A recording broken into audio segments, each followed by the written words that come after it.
Well, a term that's not new, but being used very creatively by drivers now, dirty air. So what is it? How does it work? Let's first talk about what is it. So we're going to look right here. This is CFD, which is basically computational fluid dynamics. It sounds real fancy. All this is two cars in a computer. The lines are the airflow. The more organized the lines are, the more efficient that air is to making downforce. So this, the lead car, the trail car happening behind it. The air is moving in this direction right here. It's going over this car, trying to get back to this car and down there. So picture those arrows. That's the direction of the air. You mentioned the organized air.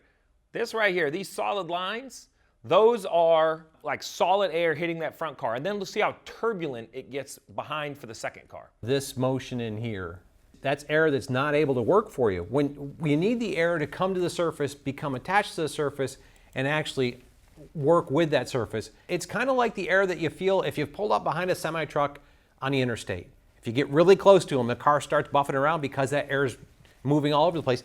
A good analysis, one of the guys talked about, you can kind of see this on a wet day. Right. So let's remind everybody, I'm going to draw on this. The front splitter, if you're looking at the nose of the car, it is flat, it has a step, and it comes down.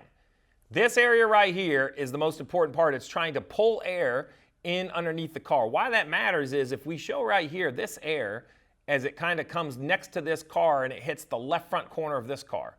For this car to be where he thinks he needs to be, he really wants to move a little bit to the left because that will force that air in that, I call it a scoop, but it's really underneath the nose of the car, down the floor pan, at a high speed rate, being compressed and over that rear diffuser, or technically under that rear diffuser, sucking that car to the racetrack. That is the key to downforce on the next gen car. Yes, and the faster that air goes down the car, the lower pressure it is. So that's leading to that diffuser. That diffuser makes 80% of the downforce of this car. So you've got to get air into that tunnel in the splitter and get it down there to diffuser. This is what it looks like. William Byron, this is Texas in the fall. William Byron leads, Bubba Wallace second. So as I play this forward, you're going to see that the 24 turns into the racetrack. Looks like he's going to go to the bottom, right? Everyone thinks Byron is trying to go to the bottom of the racetrack, and that's going to mean Bubba's going to try to run the top of the racetrack right here. I believe on purpose, William Byron is using that dirty air. He sees where Bubba is offset to the right. So as we play this forward right here,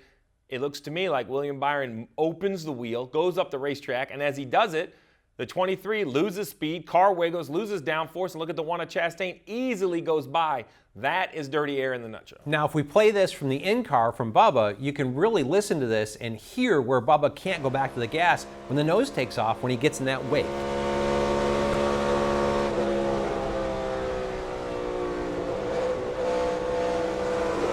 Obvious just how much grip he had lost. He couldn't get back to the throttle. So dirty air has always existed. I think what has changed is the education of the drivers on it. Between the digital camera and being the trailing car at times and knowing what it feels like, they are literally steering that pocket or that stream of dirty air behind them, trying to block the trail car.